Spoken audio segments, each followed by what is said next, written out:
اللهم صل على سيدنا محمد وعلى آل سيدنا محمد. صلوا على النبي. اللهم صل وسلم وبارك عليك يا سيدي يا رسول الله يا رحمة للعالمين. أشهد أن لا إله إلا الله وأشهد أن محمدا رسول الله. أصعب الكلام كلام يخص الرسول صلى الله عليه وسلم. مدح الرسول من أصعب ما يمكن، لأنه لا يمكن لأحد أن يمدح الحبيب المصطفى عليه أفضل الصلاة والسلام، فربه هو المادح. ولذا نقول الحمد لله رب العالمين، والصلاة والسلام على أشرف المرسلين سيدنا ونبينا محمد وعلى آله وصحبه أجمعين. يا محبي الرسول صلى الله عليه وسلم، يا أحباب النبي المصطفى عليه أفضل الصلاة والسلام، ها نحن نقترب من شهر المولد النبوي الشريف، ونرجو الله عز وجل أن ينزل علينا من بركات هذا المولد النبوي الشريف، من بركات النبي صلى الله عليه وسلم، أن يخصنا من بركات النبي المصطفى عليه أفضل الصلاة والسلام. ألف ألف صلاة والسلام عليك يا سيدي يا رسول الله. ألف ألف صلاة والسلام عليك يا حبيب الله. ألف ألف صلاة والسلام عليك يا من أرسلك الله تعالى رحمة للعالمين. ألف ألف صلاة والسلام عليك من الله إليك. ألف ألف صلاة والسلام عليك من ملائكة السماوات والأراضين إليك يا سيدي يا رسول الله. ألف ألف صلاة والسلام عليك منا إليك. ألف ألف صلاة والسلام عليك منك إليك. ألف ألف صلاة والسلام عليك من رب العالمين إليك. أعلى الله تعالى درجاتكم دائما يا سيدي يا رسول الله، وأمدنا بمددكم ونفعنا ببركات أنفاسكم القدسية، وأفاض الله تعالى عليك مما لا عين رأت ولا أذن سمعت ولا على قلب بشر ولا خطر على قلب بشر يا سيدي يا رسول الله. وأفاض الله تعالى عليك من عناياته وبركاته وبركات السماوات والأراضين، وأفاض الله تعالى عليك من ذات بحته يا سيدي يا رسول الله، من خزائنه التي لا تعرف يا رسول الله. وأفاض الله تعالى عليك من أنواره ومن تجلياته ومن بركة أسمائه وصفاته ومن علوم القرآن يا سيدي يا رسول الله. وأفاض الله تعالى عليك من أسرار القرآن، وأفاض الله تعالى عليك يا سيدي يا حبيب الله مما لا يمكن علمه أبدا ولا يظهر حكمه أبدا في هذا العالم أو في ذاك العالم يا سيدي يا رسول الله يا رحمة للعالمين. جئناك متواضعين، جئناك على بابك يا سيدي يا رسول الله، فلا تردنا عن بابك خائبين، وأدخلنا في بحر عنايتك يا سيدي يا رسول الله. يا سيدي يا رسول الله، بشهادة السماوات والأراضين، بشهادة الله عز وجل، بشهادتك يا سيدي يا رسول الله، بشهادة ما خلق الله عز وجل من الماء سوى، نشهد أن لا إله إلا الله، ونشهد أن سيدنا ومولانا محمدا عبده ورسوله، شهادة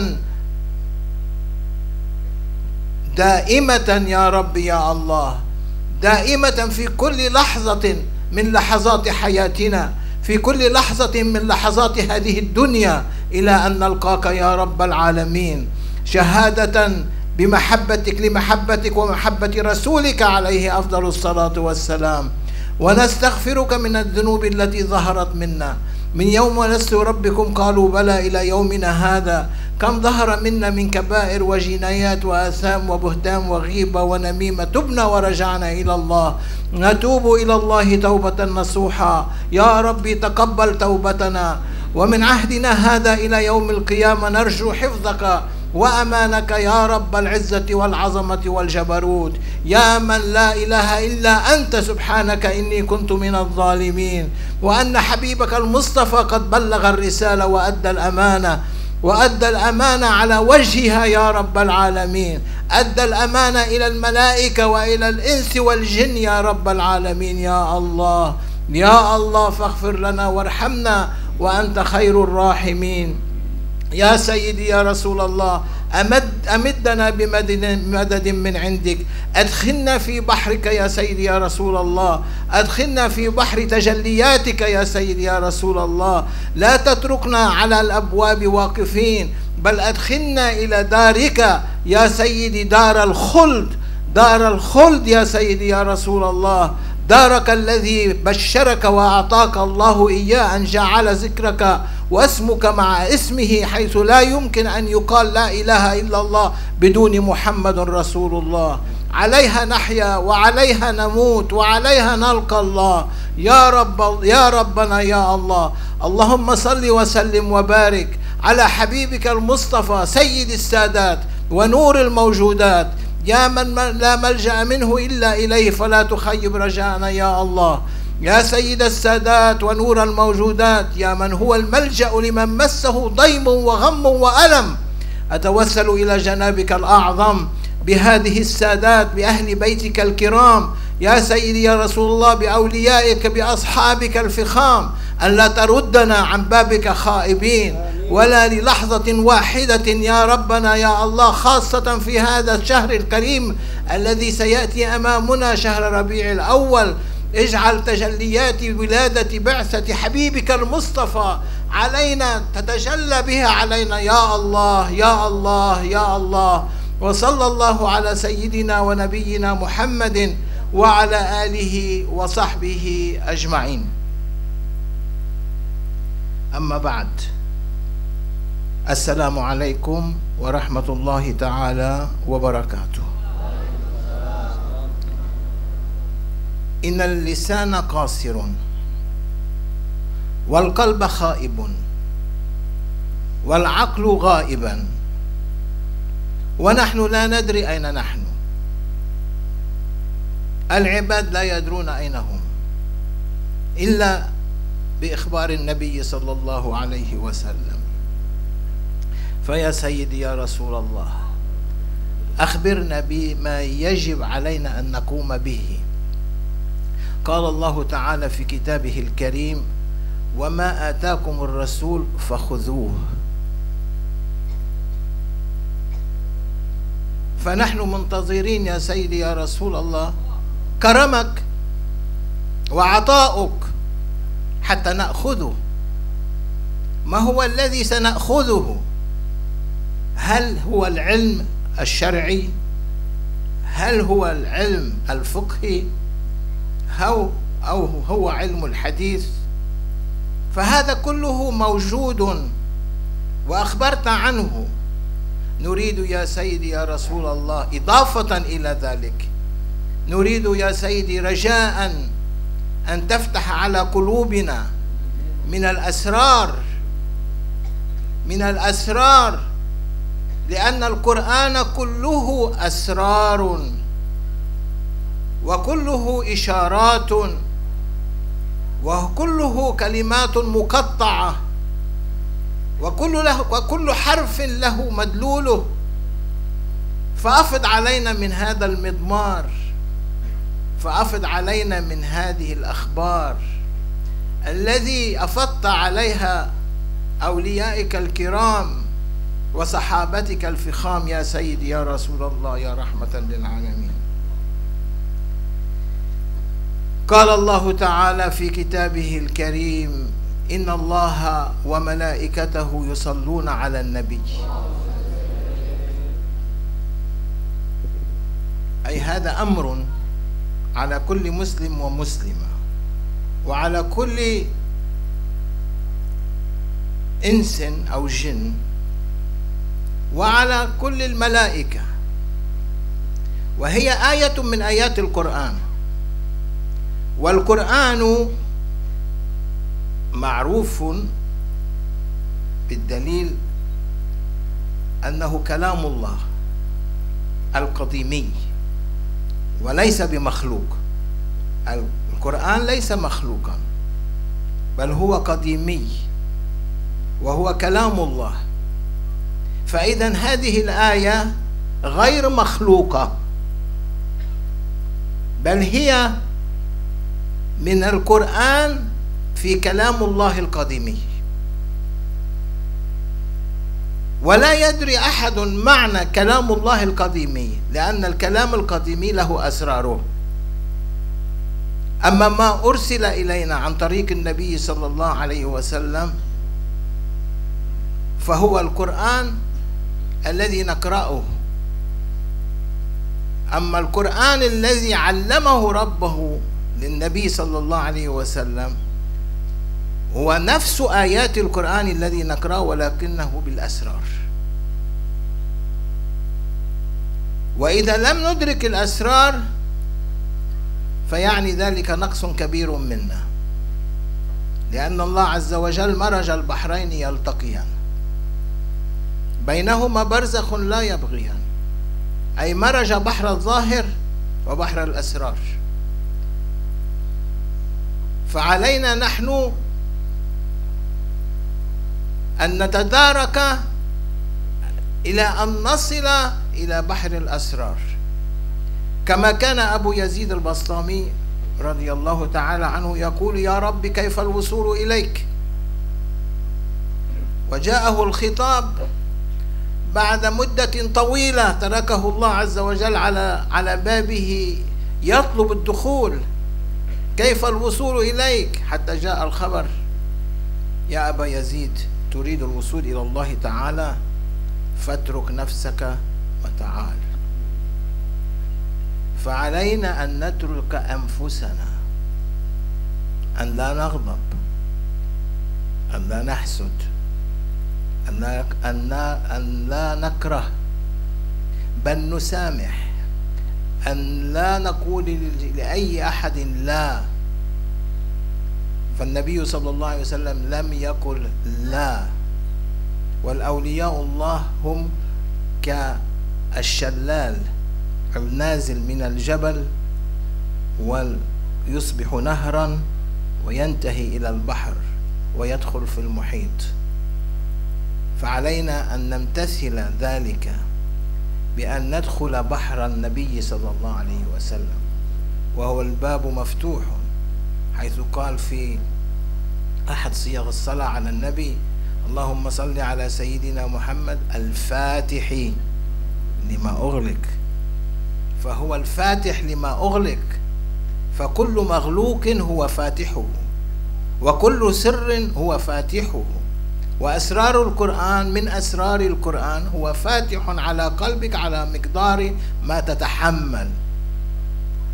فنرجو الله عز وجل أن يفتح على قلوبنا، وأن نرجو من النبي صلى الله عليه وسلم: يا سيدي يا رسول الله، أنت سامعنا، أنت حاضرنا، أنت ناظرنا، نرجوك يا سيدي يا رسول الله أن تفتح على قلوبنا من معالم القرآن والإسلام.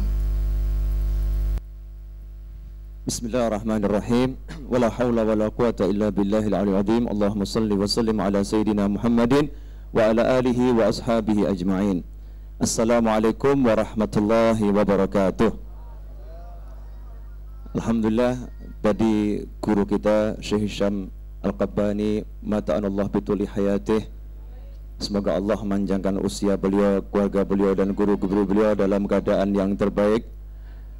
Berdoa kepada Allah Subhanahu wa taala dengan bertawassul kepada baginda Muhammad sallallahu alaihi wasallam.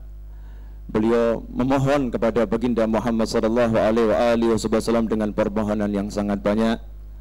Di antaranya beliau memohon agar kita semua dimasukkan ke dalam hadirat Nabi Muhammad SAW, dimasukkan ke surganya Allah Subhanahu wa taala, sebuah kenikmatan yang di sana ma la ainun ra'at wala udhunun sami'at wala khatar ala qalbi bashar, kenikmatan yang tidak pernah didengar oleh telinga, tidak pernah dipandang oleh mata, yang tidak pernah terlintas dalam hati manusia. Lisan ini tidak akan mampu berbicara, pena tidak akan mampu menulis. Para aulia, semua manusia berada dalam kebingungan kecuali setelah mendapatkan petunjuk dari Nabi Muhammad sallallahu alaihi wasallam. Dan kita tidak akan bisa berbicara karena yang bisa berbicara sebetulnya hanyalah baginda Muhammad sallallahu alaihi wasallam. Kemudian beliau tawassul kepada Rasulullah, minta kepada Rasulullah, sebagaimana dikatakan bahwasanya Rasulullah telah diberi oleh Allah segala sesuatu. Setiap saat, setiap detik Rasulullah SAW mendapatkan karunia dari Allah Subhanahu wa Ta'ala, baik karunia-karunia yang sifatnya batiniyah, sir. Karena itu beliau mohon kepada Rasulullah SAW dengan berkata, sudah berdiri depan pintumu ya Rasulullah, kami ini sejak di hari diciptakan oleh Allah Subhanahu wa Ta'ala, ketika Allah mengatakan alastu bi rabbikum qalu bala. Saat Allah mengatakan kepada kita semua, alastu bi rabbikum, bukankah aku ada Tuhan kalian semua? Kemudian kita semua mengucapkan bala, ya benar ya Allah, engkau Tuhan kami. Sejak hari itu sampai hari ini kita telah berbuat dosa yang banyak kepada Allah Subhanahu wa Ta'ala. Kita banyak melakukan dosa-dosa besar maupun dosa-dosa kecil kepada Allah.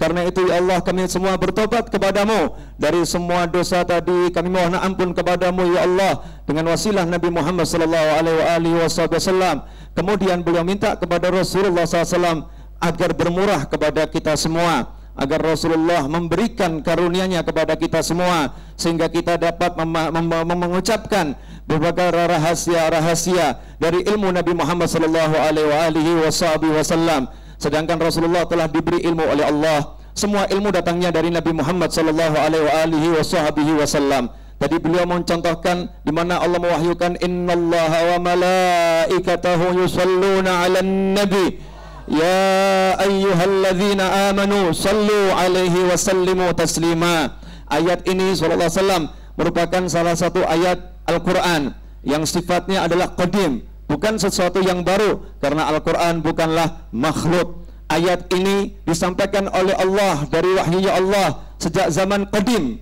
dari Allah Subhanahu wa Ta'ala.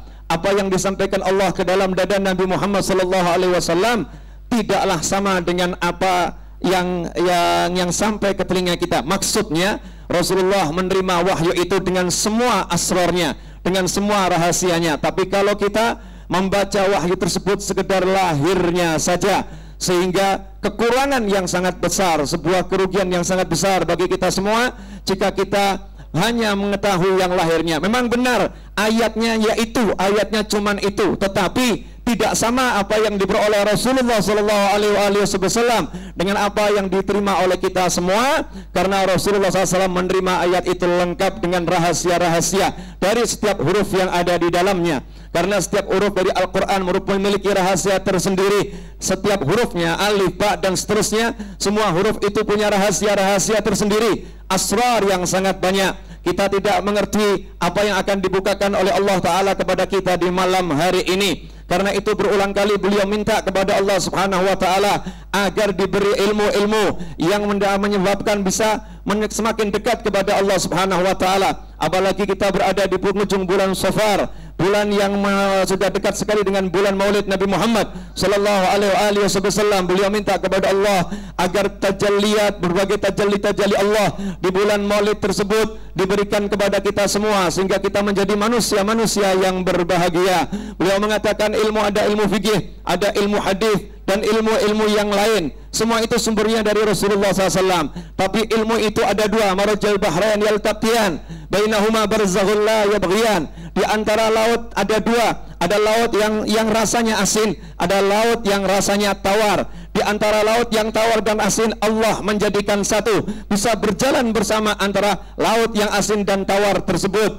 Bainahuma barzakhun la yabghiyan. Akan tetapi di antara laut yang tawar dan laut yang asin tadi, Allah berikan dinding yang memisahkan. Meskipun bersatu tetapi tidak bisa bercampur. Begitu pula ilmunya Allah Subhanahu wa Ta'ala. Ada ilmu yang sifatnya lahiriyah, zahiriyah, dan ada ilmu yang sifatnya batiniyah. Dan ilmu yang sifatnya batiniyah inilah yang seharusnya kita cari, mencari asrar Allah Subhanahu wa Ta'ala. Karena rahasia-rahasia Al-Quran yang Allah turunkan ke dalam hati Nabi Muhammad SAW, Allah berikan kepada para awliya wassalihin. Sesungguhnya para awliya wassalihin, beliau menyatakan mirip kita lihat seperti air terjun. Air terjun yang turun dari gunung, kemudian mengalir ke sungai, dan akhirnya bermuara ke laut. Dan lautan itu adalah baginda Muhammad sallallahu alaihi wasallam. Artinya ilmu yang berasal dari para awliya wassalihin, asalnya dari Rasul dan ujung-ujungnya kembali kepada Nabi Muhammad SAW. Dan syarat untuk mendapatkan ilmu yang sifatnya batiniyah, syarat untuk mengetahui rahasia rahasia-rahasia dari ilmu Allah, rahasia-rahasia dari Al-Quran, maka syarat yang paling utama sebagaimana dinyatakan oleh Abu Yazid Al-Bustami radhiyallahu taala anhu, ketika Abu Yazid Al-Bustami bertanya dan berdoa kepada Allah dengan doa yang dipanjatkan setiap saat dan setiap hari, beliau mengatakan, kaifal wusul ilaika ya Rabb, ya Allah, bagaimana aku dapat sampai kepadamu, menjadi benar-benar bertemu dengan dirimu, dekat denganmu ya Allah. Setelah sekian lama berdoa dan memohon, mengemis di hadapan Allah, menanyakan bagaimana caranya agar dapat bertemu dengan Allah, sampai kepada Allah, usul dalam arti yang dipahami oleh para aulia wassalihin, maka Abu Yazid Al-Bustami radhiyallahu taala anhu mendapatkan jawaban dari Allah Subhanahu wa taala. Dikatakan kepada beliau, ya Abu Yazid, utruk nafsak wa ta'al, wahai Abu Yazid, jika engkau ingin sampai kepada Allah, lepaskan dirimu, nafsumu, tinggalkan keegoanmu, wa ta'al, kemarilah engkau sampai ke hadiratku. Hadirin yang dimuliakan Allah Subhanahu wa taala, Syekh Hisham mengatakan matanallah bituli hayatih, bahwasannya jika kita ingin sampai kepada Allah, syaratnya sebagaimana yang disampaikan oleh Abu Yazid Allah kepada Abu Yazid Al-Bustami, yaitu hendaknya kita meninggalkan nafsu kita. Karena itu mari kita tinggalkan nafsu kita. Yang dimaksud dengan meninggalkan nafsu bagaimana? Allah naghdab, hendaknya kita tidak marah, hendaknya kita tidak iri, hendaknya kita tidak dengki, hendaknya kita mau memaafkan, dan hendaknya kita selalu mengatakan ya dan tidak mengatakan tidak. Jika ada orang yang memohon pertolongan bantuan kepada kita, ada orang yang membutuhkan sesuatu kepada kita, jangan pernah kita mengatakan tidak, karena sesungguhnya para aulia wassalihin tidak pernah mengatakan tidak. Beliau selalu mengatakan ya, karena panutan beliau adalah baginda Muhammad sallallahu alaihi wasallam, dan di mana Rasulullah SAW tidak pernah mengatakan tidak. Beliau selalu mengatakan ya, kecuali fi tasyahudih, beliau hanya mengatakan la ketika mengucapkan la ilaha illallah Muhammadur Rasulullah SAW. Kemudian Syekh Hisham di awal tadi juga mengatakan, semoga kita, kesaksian kita kepada Allah, syahadat kita kepada Allah, syahadat yang dapat terus kita ucapkan dengan segenap tubuh kita, setiap taat, setiap detik, setiap tarikan dan hembusan nafas, sampai akhirnya kita meninggalkan dunia yang fana ini dengan bersaksi tiada Tuhan kecuali Allah, dan baginda Muhammad SAW adalah Rasul utusan Allah. Hakadha wa Allah alam. Masya Allah.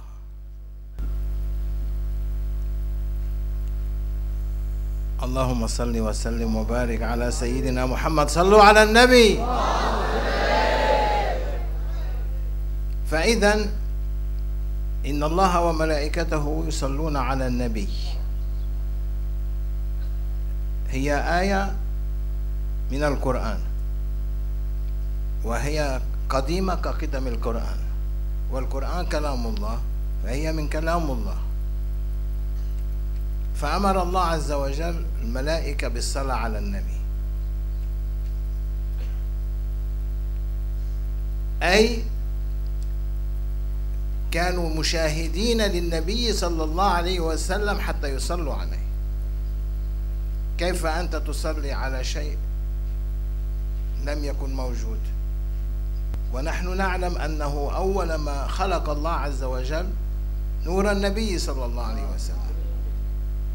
وهل هذا يكفي نور النبي صلى الله عليه وسلم؟ بل كان بشخصه لابسا تجليات ربه عز وجل، حيث قال ألبسه من هذه البركات هذه الآية الكريمة إن الله وملائكته يصلون على النبي. فأول ما خلق الله نور النبي. القلم جاء قبل أو بعد؟ هل جاء قبل النور أو بعد النور؟ أول ما خلق الله النور، نور النبي صلى الله عليه وسلم، وأمر القلم الله عز وجل أن يكتب لا إله إلا الله محمد رسول الله. أي القلم جاء بعد خلق النبي صلى الله عليه وسلم، لأن القلم كما هو معروف في حديث عبد الرزاق أن القلم الله عز وجل خلقه من نور النبي صلى الله عليه وسلم. فمن هو هذا القلم؟ من هو القلم الذي يمكن أن يكتب لا إله إلا الله محمد رسول الله. هذا قلم من نور النبي صلى الله عليه وسلم، أي من حضرة النبي صلى الله عليه وسلم، لأنه لا يمكن لأحد أن يفهم معاني سر النبي صلى الله عليه وسلم إلا من كان من مخلوقا من نوره. والقلم أول ما خلق من نور النبي صلى الله عليه وسلم، فكتب لا إله إلا الله، ثم قال الله عز وجل اكتب محمد رسول الله. قال وما محمد، حيث حتى قرنت اسمه باسمك، وما محمد. هنا يريد النبي صلى الله عليه وسلم عندما نوره الذي أصبح من نوره خلق القلم، أصبح من نوره صلى الله عليه وسلم، هو يريد أن أمام ربه عز وجل أن يظهر مقام العجز، حيث قال وما محمد، أي يا رب من محمد حتى هو بشر، ومن محمد حتى يكتب اسمه مع اسمك. فالقلم لم يعرف الجواب، وهو القلم هو من نور النبي صلى الله عليه وسلم، تواضعا لله عز وجل قال يا ربي ومن محمد، أي قل إنما أنا بشر مثلكم يوحى إلي، أي مقام العجز الخالص أمام الله عز وجل. عندما خلق الله عز وجل نور النبي صلى الله عليه وسلم، ثم خلق الأشياء من نور النبي، وخلق القلم من نور النبي. ولذلك قال في سورة العلق اقرأ باسم ربك الذي خلق، خلق الإنسان من علق، اقرأ وربك الأكرم الذي علم بالقلم. من هو المعلم؟ الله خالق. من هو المعلم؟ هو النبي صلى الله عليه وسلم. علم بالقلم، أي أعطاه الله أمرا أن يعلم بالقلم، وعلم الصحابة كان منهم من يكتب، أي إشارة إلى إظهار أسراره لهم بواسطة القلم. ولذلك كثير من الأولياء مثل محي الدين ابن عربي، مثل أبو يزيد البسطامي، والسر السقطي، وسليمان الديراني، والجنيد البغدادي، كلهم كتبوا بالقلم، وكل المخطوطات الآن بالقلم. وهذا القلم هو من سر النبي صلى الله عليه وسلم الذي علم به الله عز وجل الإنسان.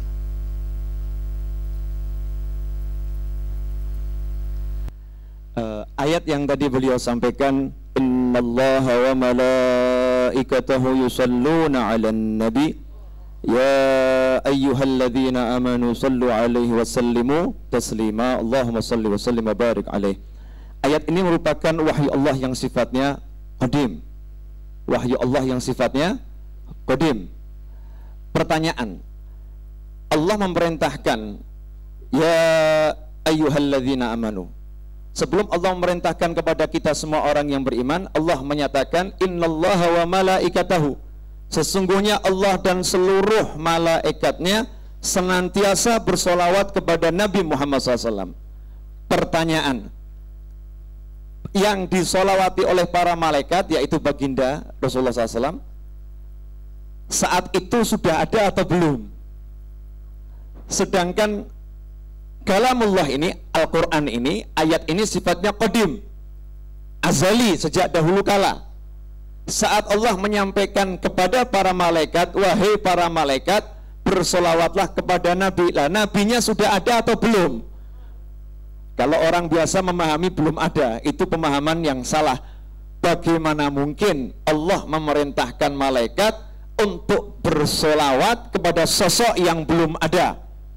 Makanya saat itulah Rasulullah SAW sudah disolawati oleh para malaikat sejak pertama kali Rasul diciptakan oleh Allah, karena tidak ada makhluk yang diciptakan Allah mendahului Nabi Muhammad Sallallahu Alaihi Wasallam. Para malaikat dan seluruhnya adalah setelah diciptakan Rasul SAW, di mana Sayyidina Jabir bin Abdullah radhiyallahu ta'ala anhuma ketika bertanya, kepada Rasul SAW, qala ya Jabir, ketika bertanya, wahai Rasul, apa yang pertama kali diciptakan oleh Allah? Maka Sayyidina Jabir dijawab oleh Rasulullah SAW, qala ya Jabir, innallaha khalaqa qabla asya'i nura nabiyika Muhammadin sallallahu alaihi wasallam min nurih. Wahai Jabir, sesungguhnya sebelum menciptakan segala sesuatu, Allah telah menciptakan cahaya Nabi Muhammad sallallahu alaihi wasallam, nabimu, dari cahayanya Allah. Artinya saat itu Rasulullah SAW sudah ada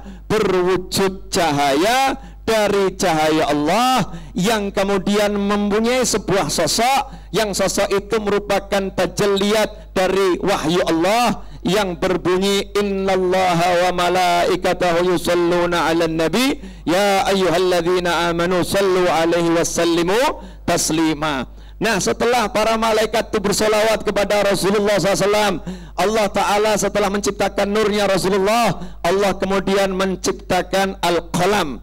Allah menciptakan Al-Qalam. Syekh Hisham bertanya, mana yang lebih dulu diciptakan, Al-Qalam atau Rasulullah? Maka beliau menjawab tadi, Al-Qalam diciptakan setelah Rasulullah SAW diciptakan dari cahaya Allah. Qalam, pena ini kemudian diciptakan oleh Allah dari cahayanya Nabi Muhammad sallallahu alaihi wasallam.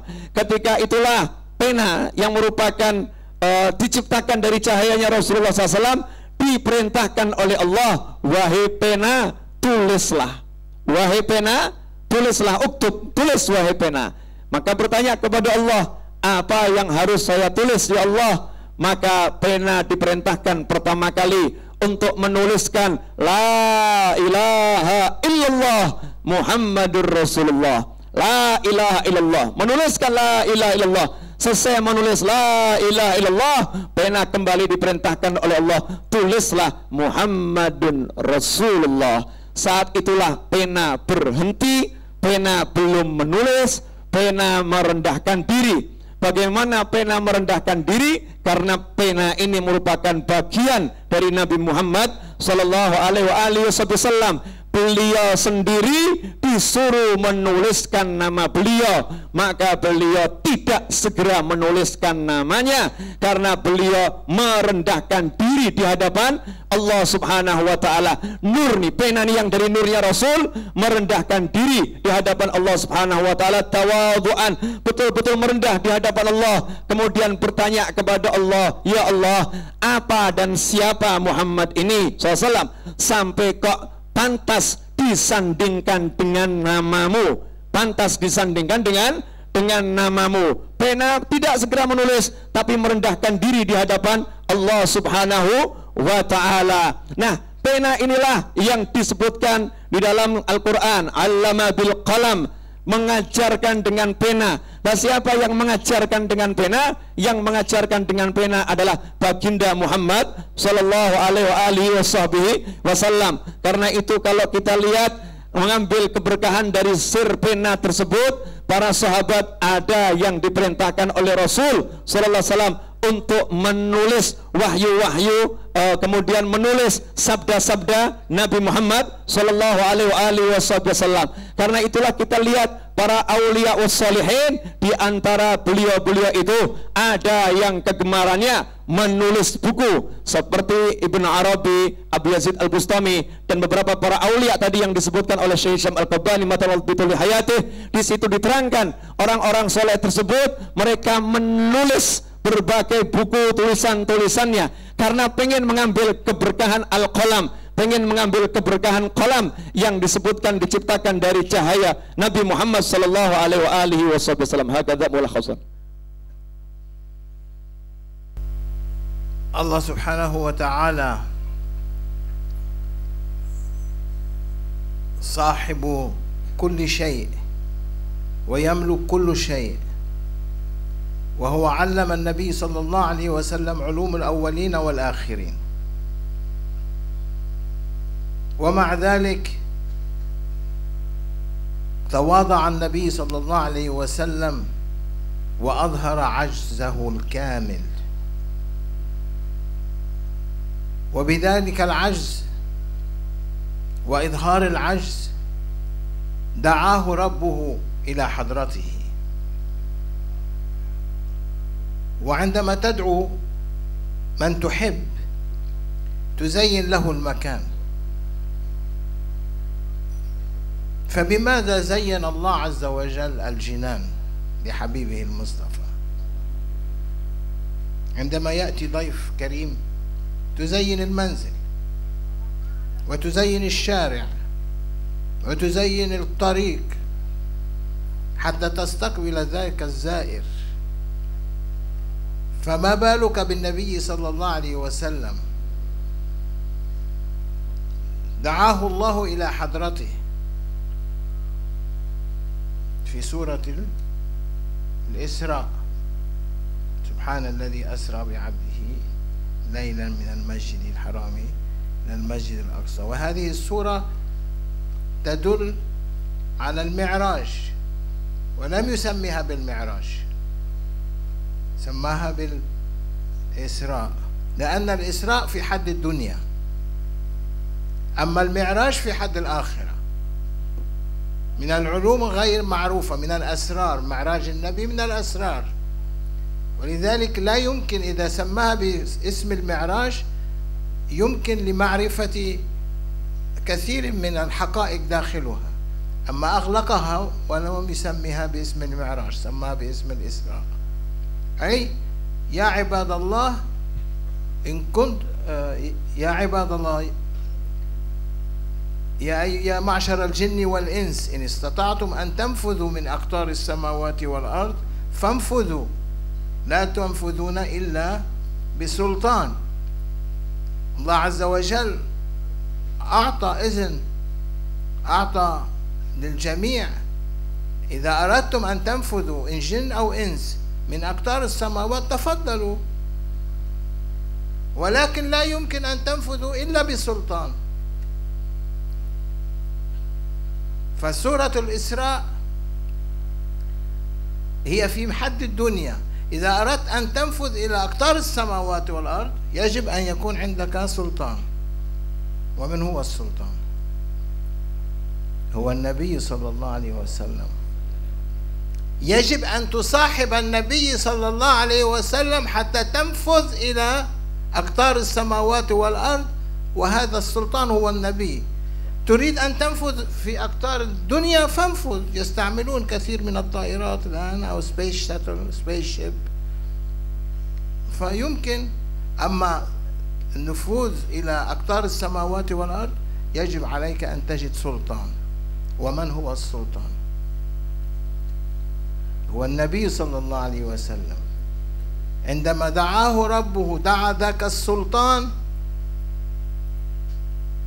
فزين له الجنان حتى يستقبله استقبال الملوك، استقبال كرم الله عز وجل، عظمة الله عز وجل.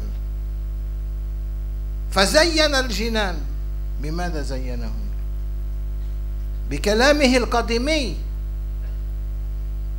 بكلامه القديمي، لأن الكلام القديمي القرآن هو أعز ما يمكن، هو أزين ما في الوجود ظاهرا ومعنى، وغير مخلوق. فزين الله عز وجل السماوات والجنان بآيات من القرآن، ومنهم آية الصلاة على النبي صلى الله عليه وسلم: إن الله وملائكته يصلون على النبي. زين الجنان بزينة الصلاة على النبي صلى الله عليه وسلم. فزينة الجنان هي الصلاة على النبي. ويوم القيامة من يدخلهم الله عز وجل إلى الجنان هو زينتهم صلاة على النبي، لأن من صلى على النبي صلى الله عليه وسلم ألبسه الله من نور النبي صلى الله عليه وسلم. ولذلك أمر الملائكة بتزيين الجنان تحضيرا لتلبيس النبي صلى الله عليه وسلم من هذه الصلوات له ولأمته إلى يوم القيامة. فوصل النبي صلى الله عليه وسلم إلى أول جنة، ثم الثانية، ثم الثالثة، ثم مقعد الصدق جنة الفردوس، حتى وصل إلى قاب قوسين أو أدنى. فكان قد لبس كل هذه الألبسة، أي ألبسة الصلاة على النبي صلى الله عليه وسلم، وألبسة أسماء الله الحسنى التي تجلى الله عز وجل عليه بها، فجاء إلى حضرة الحق عز وجل بزينته الكاملة، فاستقبله ربه بهذه الزينة.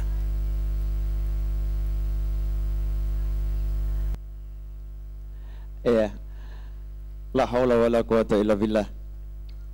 Jadi Syekh Hisham melanjutkan, ya saya berusaha ya saya nggak bisa apa-apalah pokoknya apa yang keluar dari ucapan ini semoga barokah. Rasulullah Shallallahu Alaihi Wasallam dikatakan oleh Syekh Hisham, beliau selalu menunjukkan ketidakmampuannya di hadapan Allah Subhanahu wa Ta'ala. Padahal Rasulullah SAW telah diberi oleh Allah ilmunya para nabi yang terdahulu, para rasul yang terdahulu maupun yang akan datang kemudian. Telah diberi ilmunya segala sesuatu dan telah diberi oleh Allah segala sesuatu. Rasulullah dikasih semuanya. Tapi beliau dengan semua yang dimiliki di hadapannya Allah setiap saat, setiap detik, setiap nafas, Rasulullah itu tidak pernah menunjukkan punya sesuatu, tidak pernah menunjukkan memiliki sesuatu, tidak pernah menunjukkan mampu berbuat sesuatu, tetapi yang ditunjukkan oleh Rasul SAW ajzuhul kamil, bahwasannya beliau itu betul-betul lemah, tidak bisa apa-apa di hadapan Allah Subhanahu wa Ta'ala. Sempurna beliau menunjukkan kelemahannya, betul-betul merasa menyadari dirinya nggak bisa apa-apa, padahal beliau dapat semuanya. Karena dari seluruh makhluk Allah Subhanahu wa Ta'ala yang punya jiwa yang betul-betul merendahkan diri di hadapan Allah sangat tinggi, tidak ada yang bisa mengalahkan Nabi Muhammad SAW. Maka Allah pun memanggil hambanya ini, memuliakan hambanya ini, mendekatkan hambanya ini qaba qausain au adna, sedekat-dekatnya dengan Allah Subhanahu wa Ta'ala, yaitu di malam Isra dan Mi'raj. Saat itulah kita bisa membayangkan jika kita mau kedatangan tamu, seorang tamu yang mulia yang kita undang atau mau ke rumah kita, ke tempat kita, tentu kita akan menghias rumah kita. Kamar tamunya akan dihias, ruang tamunya akan dihias, lorong-lorong, jalan-jalan, gangnya akan dihias dengan semua yang kita mampu dan semua yang kita bisa, kita akan gunakan untuk memuliakan dan menyenangkan hati tamu tersebut. Lantas bagaimana Allah menghias langit, bagaimana Allah menghias surga ketika Allah mengundang Nabi Muhammad sallallahu alaihi wasallam. Ketika Allah mengundang Rasulullah SAW, maka Allah pun menghias surga dengan hiasan yang paling indah, dan hiasan yang paling indah adalah kalamuhul qadim, wahyu Allah Subhanahu wa Ta'ala yang tampak secara zahir maupun dari rahasia-rahasia batinnya. Tidak ada hiasan yang lebih indah dari wahyunya Allah Subhanahu wa Ta'ala. Makanya langit, surga semua dihias dengan wahyunya Allah, dan diantaranya adalah ayat yang diperintahkan para malaikat dan seluruh orang-orang yang beriman untuk bersolawat kepada Nabi SAW dan mengucapkan salam kepada beliau. Itulah yang digunakan untuk menghias surga dan langit, sehingga di malam di Isra dan Mi'rajkannya Rasulullah SAW, langit itu dipenuhi dengan solawat, para malaikat semuanya bersolawat. Maka berangkatlah Rasulullah SAW minal masjidil haram ilal masjidil aqsa, dari masjidil haram ke masjidil aqsa.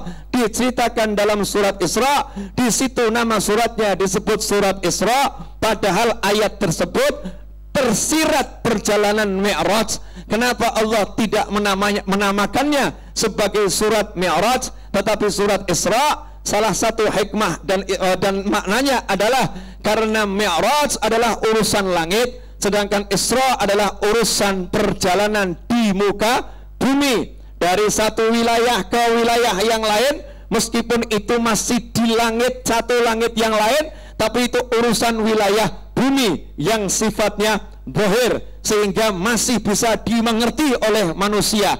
Tapi kalau yang namanya Mi'raj, itu adalah urusan langit, yang mana urusan langit adalah urusan-urusan rahasia ilahiyah. Tidak ada satu manusia yang bisa mengerti dan memahami rahasia perjalanan Mi'rajnya Nabi Muhammad sallallahu alaihi wasallam. Apa yang ditemui Rasul, apa yang dirasakan Rasul, apa yang diperoleh Rasul, tidak ada yang bisa mengetahui hakikatnya kecuali baginda Muhammad sallallahu alaihi wasallam sendiri dan orang-orang yang memang dibimbing oleh Rasulullah sallallahu alaihi wasallam. Karena itu di Al-Qur'an dikatakan, jika kalian pengen melakukan perjalanan dari barat maupun ke timur bisa.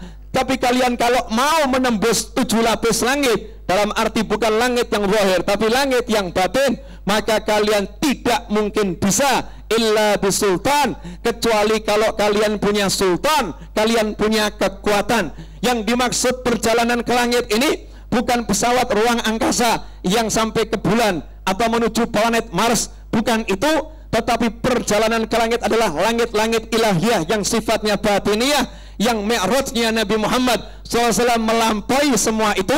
Siapa yang pengen melakukan Mi'raj yang demikian tidak mungkin bisa, kecuali kalau dia punya sultan, kalau dia punya kekuatan. Lantas siapa yang dimaksud dengan sultan? Sultan yang dimaksud, kata Syekh Hisham Al-Qabbani rahimahullah, mata'anullah bituli hayatih, semoga dalam keadaan sehat walafiat beserta segenap keluarga, guru dan murid-muridnya.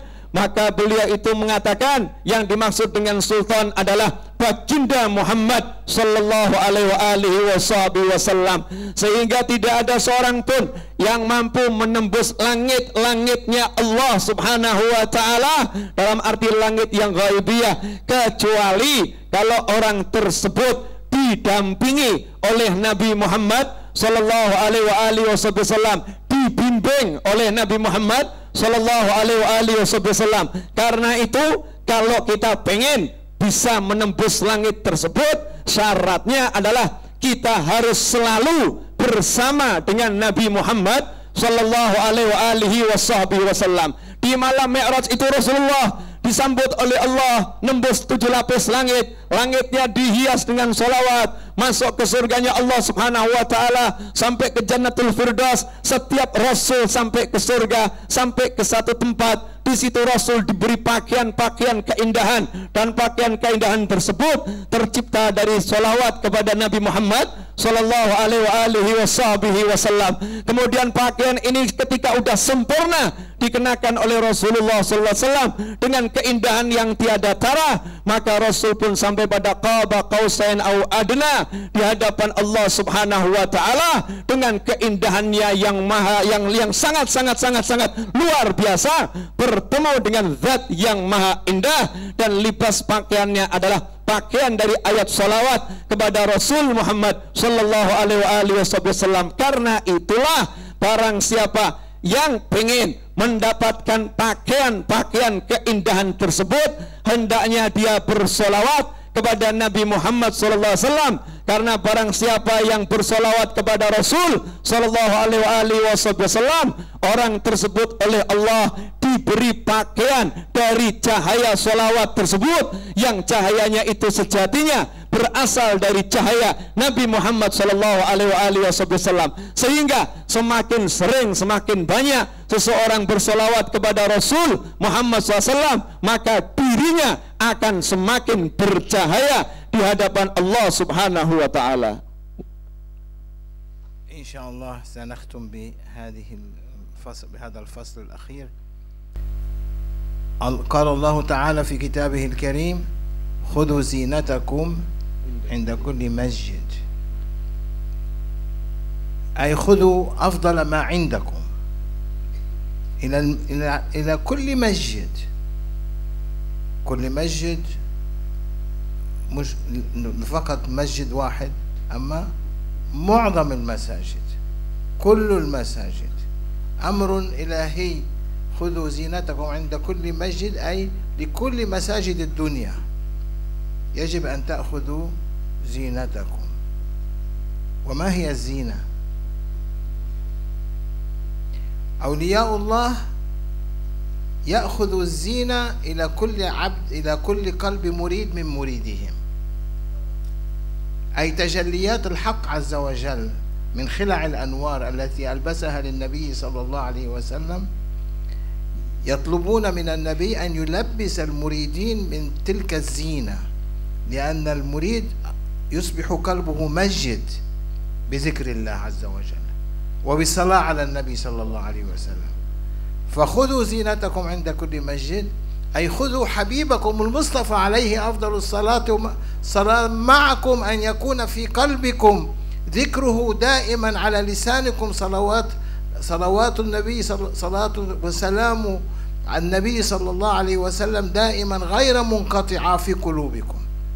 ولذلك قال خذوا زينتكم عند كل مسجد، أي اجعلوا نبيكم صلى الله عليه وسلم ذكره معكم عندما تذهبوا إلى المساجد، فهو زينة المسجد وليس زينة أخرى هي زينة، إنما زينة النبي صلى الله عليه وسلم هو ما ألبسه الله تعالى عليه من خلع الأنوار في سورة المعراج، في سورة الإسراء والمعراج، وما ألبسه الله تعالى من خلع أنواره في قاب قوسين أو أدنى. فأولياء الله لهم بعض الحظوظ أن يأخذوا من هذه الزينة بأمر النبي صلى الله عليه وسلم وباستلطاف النبي، أن يوزعوها على مريديهم أو يوزعوها على الخلق، ويصبح هناك زينة المسجد، وليس بالآيات القرآنية اللي مكتوبة في المسجد فقط، هذه جميلة، ولكن الذكر الذي يكون في قلبك، لأن النبي صلى الله عليه وسلم قال إذا مررتم برياض الجنة فارتعوا.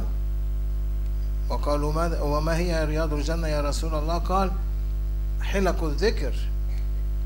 وما بالك بحلق الذكر في قلبك؟ فقلبك يصبح روضة من رياض الجنة الله، ببركة النبي المصطفى عليه أفضل الصلاة والسلام.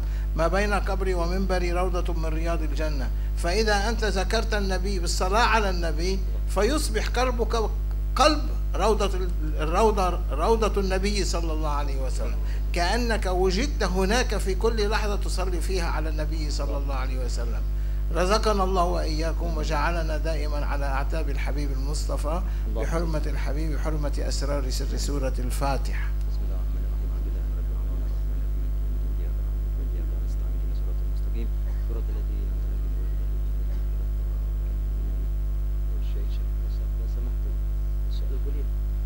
واعلموا أن فيكم رسول الله فيضر بها. واعلموا أن فيكم رسول الله، لم يقل هو في القرآن الكريم، فسروها بمعاني كثيرة، أي بينكم، ولكن هو يقول أو معكم، ولكن الآية صريحة واعلموا أنه هو فيكم، أي نوره فيكم. كل شيء مخلوق من نور النبي صلى الله عليه وسلم. فنور النبي صلى الله عليه وسلم هو موجود مع كل شخص، ولذلك هو حاضر مع كل شخص، ولذلك هو متصل مع كل شخص. تعرض علي أعمال أمتي، فهو متصل مع كل واحد منا.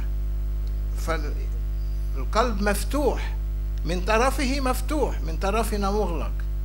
إذا تقدمنا في العبادة يفتح من طرفنا قليلا فقليلا فقليلا فقليلا، حتى يأتي كأنبوب متواصل مع النبي صلى الله عليه وسلم، وهذه البركة العظمى. وفي الدعاء دخول المسجد، إذا دخلت المسجد اللهم صل على سيدنا الصلاة وافتح لي أبواب رحمتك. هذا بين هذا الدعاء وكلامكم قبيلة نفس الشيء. نفس الشيء. اللهم افتح لنا أبواب رحمتك، وتدخل في بسم الله الرحمن الرحيم، وتدخل في المسجد تطلب من الله فتح أبواب الرحمة. ومن الرحمة؟ في أول بالصلاة، أولا بالصلاة والرحمة النبي صلى الله عليه وسلم. فلا يمكن الدخول إلا معية النبي إذا أردت أن تدخل في الأسرار. أما أن تدخل طبيعي في الظواهر، اللهم افتح لنا أبواب رحمتك وتدخل. أما إذا أردت أن تكون في مقام أعلى تدخل برحمة الله، وتتذكر هناك أن الرحمة الكبرى هي الرحمة المهداة، هي النبي صلى الله عليه وسلم، فلا يغيب عن ناظرك، فدائما قلبك مشغول بالصلاة على النبي صلى الله عليه وسلم وتدخل المسجد. وهذه هي الزينة العظمى التي يلبسها الله عز وجل: خذوا زينتكم عند كل مسجد. ليس فقط بالعطر أو بالمسك أو بالعنبر أو باللباس، فهذا شيء ظاهري عليك به، ولكن للأشياء الباطنية والأسرار عليك باصطحاب النبي صلى الله عليه وسلم، كما اصطحب سيدنا أبو بكر الصديق. تصطحب مع النبي أي بالروحانية في معية النبي صلى الله عليه وسلم. Jazakumullah khair. Beliau mengakhiri apa yang beliau sampaikan di malam hari ini dengan mengungkapkan salah satu rahasia dari wahyu Allah yang berbunyi: khudhu zinatakum 'inda kulli masjid. Hendaknya kalian pakai hiasan kalian yang terbaik setiap kali memasuki masjid. Setiap kali masuk masjid pakai pakaian yang terbaik. Yang menjadi pertanyaan, apa masjid yang dimaksud di sini? Kemudian hiasan yang dimaksud itu apa? Beliau mengatakan bahwasannya para aulia ussolihin senantiasa ingin memberikan kepada murid-muridnya. Kepada murid-muridnya itu para aulia ussolihin ingin memberikan hiasan di dalam hatinya. Dan hiasan itu apa? Hiasan itu adalah nur-nur Allah, tajalli Allah ketika Rasul Muhammad SAW bertemu dengan Allah di malam Mi'raj.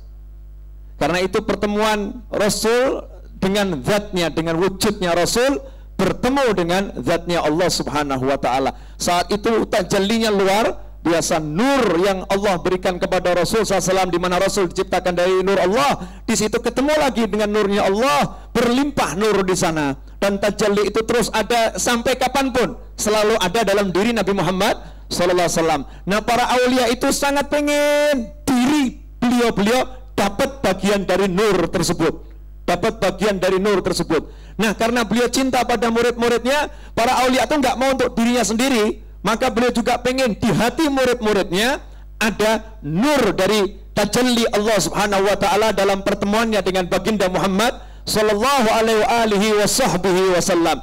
Nah, karena itu kalau kita pengen dapat tajalli tadi, nur tadi, bagian nur tadi, maka ketahuilah sesungguhnya hiasan yang dimaksud adalah sholawat kepada Nabi Muhammad sallallahu alaihi wasallam. Dan masjid setiap murid, masjidnya setiap orang yang beriman adalah hatinya. Karena hatinya inilah tempat untuk menyembah Allah Subhanahu wa ta'ala, untuk ma'rifah kepada Allah, kenal Allah. Hatinya ini tempat untuk mendekatkan diri, berinteraksi dengan Allah. Semuanya di hati. Jadi makna masjid diantaranya, masjidnya adalah hatinya. Karena itu, karena hati ini yang selalu dipandang oleh Allah Subhanahu wa ta'ala, hendaknya hati ini dihias. Dan hiasannya hati tersebut adalah dengan bersolawat kepada Nabi Muhammad sallallahu alaihi wasallam. Kemudian tadi saya tanyakan kepada beliau, saya pernah mendengar seorang soleh menerangkan makna ayat wa'lamu anna fikum Rasulullah. Ketahuilah sesungguhnya fikum, pada diri kalian adalah Rasulullah SAW. Ahli tafsir zahir punya penafsiran yang berbeda-beda. Ada yang mengartikan fi artinya ma'akum, ada yang mengartikan fi artinya bainakum, di antara kalian, bersama kalian, yaitu di masa sahabat dahulu. Di situ ada Rasulullah SAW di masa hidupnya Rasulullah SAW. Tetapi orang-orang yang soleh punya penafsiran yang jelas. Bagaimana penafsiran yang jelas? Ayatnya jelas, Allah tidak mengatakan wa'lamu anna ma'akum wa'lamu anna bainakum. Allah tidak mengatakan wa'lamu anna ma'akum anna bainakum, tapi Allah mengatakan wa'lamu anna fikum. Ketahuilah bahwasannya sesungguhnya fi artinya pada diri, kum kalian, Rasulullah, ada Rasulullah SAW. Artinya apa? dalam diri kalian wahai umat manusia ada nurnya Nabi Muhammad Sallallahu Alaihi Wasallam, karena sejatinya seluruh ruh manusia diciptakan dari nurnya Nabi Muhammad Sallallahu Alaihi Wasallam. Karena itu seluruh manusia itu punya hubungan yang erat dengan baginda Muhammad Sallallahu Alaihi Wasallam. Setiap saat dalam kehidupan dunia maupun akhirat, Rasulullah selalu mengontrol umatnya ini, karena hati Nabi selalu menyambung dengan hati umatnya. Cuman bedanya, kalau pintu hati Nabi untuk umatnya selalu terbuka, sayangnya pintu hati umatnya untuk Nabi seringkali tertutup, sehingga apa yang dari Nabi ini seringkali tidak nyampe kepada umatnya, karena umatnya menutup dirinya sendiri. Nah, kalau kita beribadah mendekatkan diri kepada Allah, hati tadi terbuka, pintunya terbuka, sehingga terjadi hubungan yang kuat dengan hati Nabi Muhammad Sallallahu Alaihi Wasallam. Dan alangkah indahnya kalau di hati kita itu terdengung, tersiar, terdengar selalu, terucap selalu salawat kepada Nabi Muhammad Sallallahu Alaihi Wasallam. Dalam sebuah hadis Rasulullah SAW menyatakan, "Idza marartum birriyadil jannati farta'u." Jika kalian melewati taman-taman surga, hendaknya kalian masuk, tinggal di sana yang nyaman, nikmati taman surga tersebut. Arti itu begitu, dinikmati, tinggal di sana yang nyaman, manfaatkan taman surga tadi. Kalau masuk taman surga, sahabat nanya, "Wama riyadul jannah ya Rasulullah?" Apa yang dimaksud taman surga wahai Rasulullah? Maka Rasul menjawab, hilakul dzikir. Dalam sebuah makna, dalam sebuah matan hadis, hilakul dzikir, yang disebut taman surga adalah halaqah, kumpulan orang yang berzikir. Artinya suatu tempat yang di dalamnya di situ ada zikir. Maka berkat Nabi Muhammad Sallallahu Alaihi Wasallam, tempat yang biasa itu menjadi taman surga. Itu berkat saksinya yang menyatakan adalah Nabi Muhammad SAW. Kalau Rasul nggak mengatakan begitu, walaupun dizikiri, ya tempat itu biasa-biasa saja. Tapi Rasul udah menyatakan tempat yang dizikiri itu jadi taman surga. Nah, karena itu jadikan di dalam hati Anda selalu ada zikir, sholawat kepada Nabi Muhammad SAW. Kalau di hati Anda ada sholawat kepada Rasul, maka hati Anda menjadi taman surga. Berarti diri Anda setiap saat berada di raudhahnya Nabi Muhammad Sallallahu Alaihi Wasallam. Wa baina qabri wa mimbari raudhatun min riyadil jinan, atau kama qala sallallahu. Di antara mimbar tempat aku ceramah dan makamku, kuburku, di situ ada taman surga. Ar-Raudhah, yang kita kalau ke Madinah Al-Munawwarah semua berupaya masuk ke Raudhah, taman yang dimaksud Rasulullah SAW. Di situ orang sholat, di situ orang zikir, di situ orang sholawat, di situ orang baca maulid. Jadikan hati kita Raudhah tersebut, tidak menunggu datang ke sana. Setiap saat jadikan raudhah itu ada dalam hati kita dengan terus-terus mendengungkan sholawat. Makanya Allah Ta'ala lewat lisan Nabi Muhammad SAW menyatakan dalam doa masuk masjid, Rasul mengajarkan kalau masuk masjid awali dengan langkah kaki kanan terdahulu, kemudian bersolawatlah kepada Nabimu Muhammad SAW, kemudian ucapkanlah Allah maftahli abwaba rahmatik, ya Allah bukakanlah untukku pintu-pintu rahmatmu. Sedangkan Allah telah menyatakan di dalam Al-Quran, wa ma arsalnaka illa rahmatan lil alamin, tidak kami utus engkau kecuali sebagai rahmat bagi alam semesta. Artinya minta rahmat itu ya rahmat yang terbesar, bukakan pintu rahmat ya pintu rahmat yang terbesar. Nah, pintu rahmat yang terbesar, rahmat yang dimaksud adalah Nabi Muhammad SAW. Artinya kalau masuk masjid jangan tinggalkan Rasulullah, selalu bersama Rasulullah. Jadikan Rasulullah itu ada bersama kita terus. Kalau udah Rasul ada bersama kita terus dalam hidup kita, dalam nafas kita, dalam hati kita, sholawat itu tidak ditinggalkan, maka kita akan didampingi Nabi Muhammad Sallallahu Alaihi Wasallam. Masuk masjid dengan hati yang bersolawat bersolawat. Itu yang namanya khudhu zinatakum inda kulli masjid. Memang indah masjid dihias dengan ayat-ayat Al-Quran.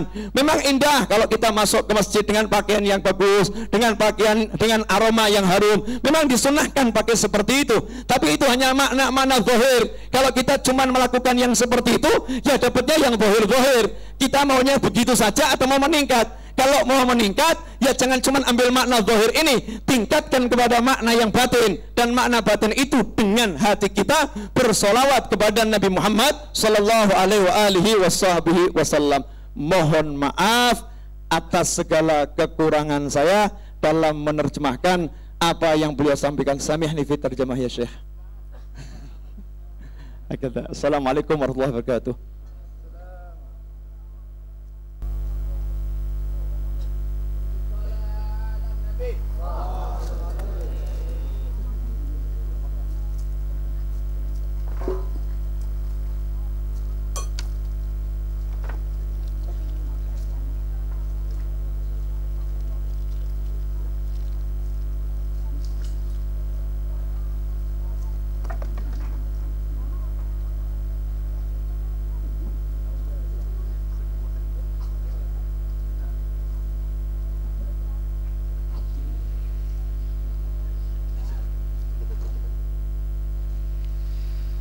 Alhamdulillah wassalatu wassalamu ala rasulillah wala hawla wala quwata illa billah.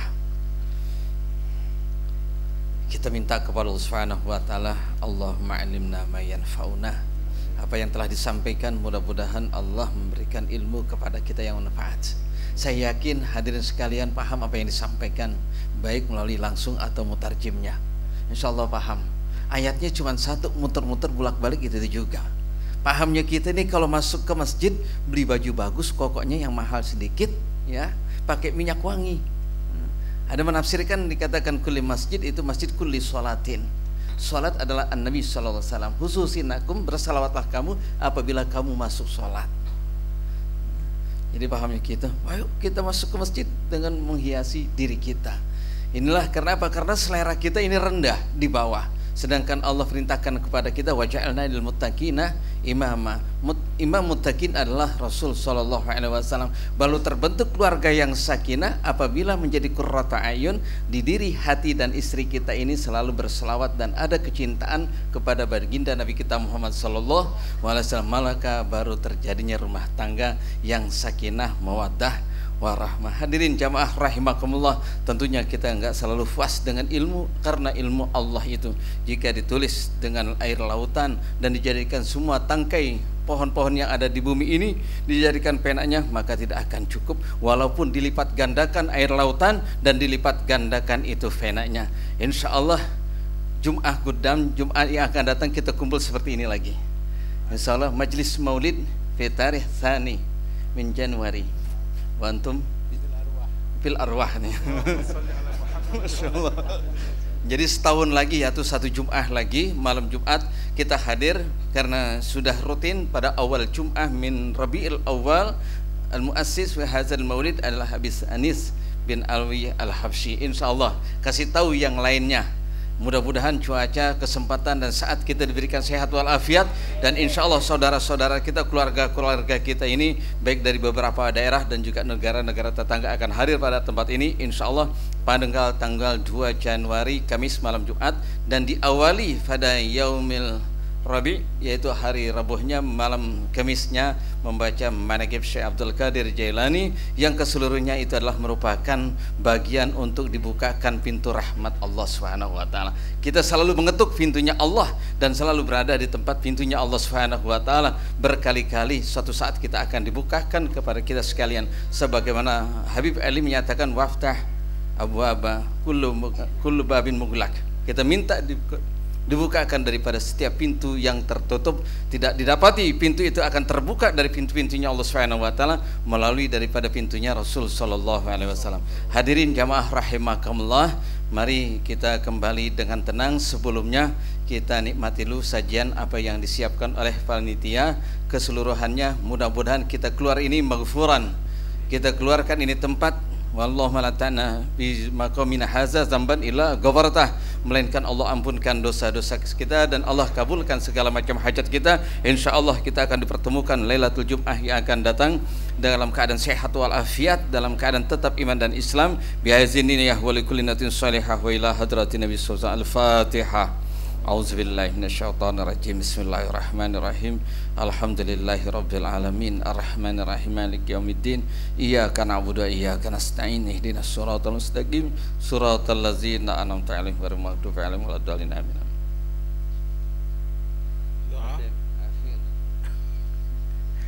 Bismillahirrahmanirrahim. Alhamdulillah rabbil alamin wassalatu wassalamu ala asyrafil mursalin سيدنا ونبينا محمد وعلى آله وصحبه أجمعين.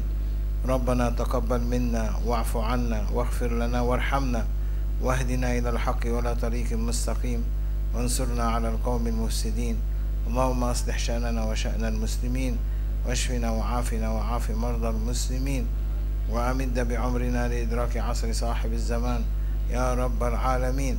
اللهم اجمعنا مع حبيبك المصطفى في الدنيا وفي الآخرة وقبل الموت يا رب يا الله، وفي القبر وعند يوم القيامة يا رب يا الله، وفي البرزخ إنك على كل شيء قدير وبالإجابة جدير. يا رب كلنا لك عبد يا الله، وأحق ما يقول لك العبد. اللهم لا مانع لما أعطيت ولا معطي لما منعت ولا راد لما قضيت ولا ينفع ذا الجد منك الجد. ربي لا حول ولا قوة إلا بالله العلي العظيم. أعطينا يا رب يا الله، نحن ندعوك وعليك الإجابة. ادعوني أستجب لكم يا رب يا الله. اجمعنا مع الحبيب المصطفى، اجمعنا مع الحبيب المصطفى، اجمعنا مع الحبيب المصطفى. يا سيدي يا رسول الله، نظرة منك يا حبيب الله. يا سيدي يا رسول الله، يا حبيب الله، يا كريم الله، يا نبي الله، يا شفيع المذنبين. نظرة منك إلى قلوبنا تبرد بها قلوبنا يا سيدي يا رسول الله. يا رب أنت العظيم، أنت الكريم، بكرمك يا سيدي يا رب يا الله، بكرمك يا الله، بكرمك يا الله، بعظمتك يا الله، أن تفتح لنا بابا إلى حضرة النبي صلى الله عليه وسلم، أن تفتح لنا بابا نافذة إلى حضرة النبي المصطفى. وهذا لا يعجزك يا رب يا الله. أنت القادر المقتدر، أنت الأول، أنت الآخر، أنت الظاهر، أنت الباطن يا رب يا الله. فلا تردنا خائبين، فلا تردنا خائبين. اجمعنا مع حبيبك المصطفى في الدنيا قبل الموت وعند الموت وفي القبر وفي البرزخ وفي يوم القيامة يا ربنا، أن نكون تحت شفاعته.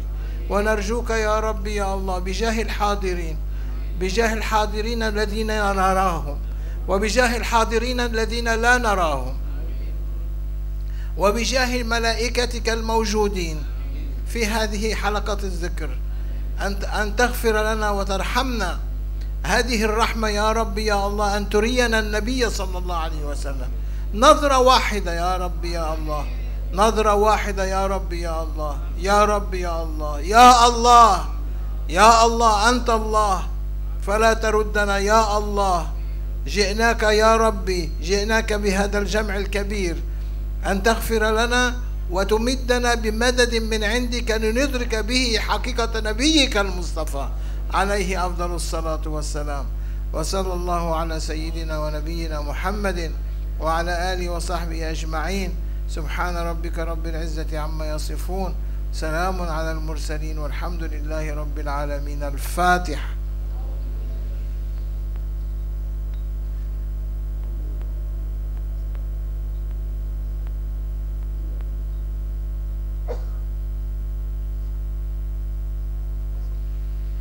Terima kasih dan mohon maaf segala kekurangannya. Sebelum kembali supaya dibikin sub lebih tertib untuk memudahkan panitia untuk menyajikan hidangan yang tersedia.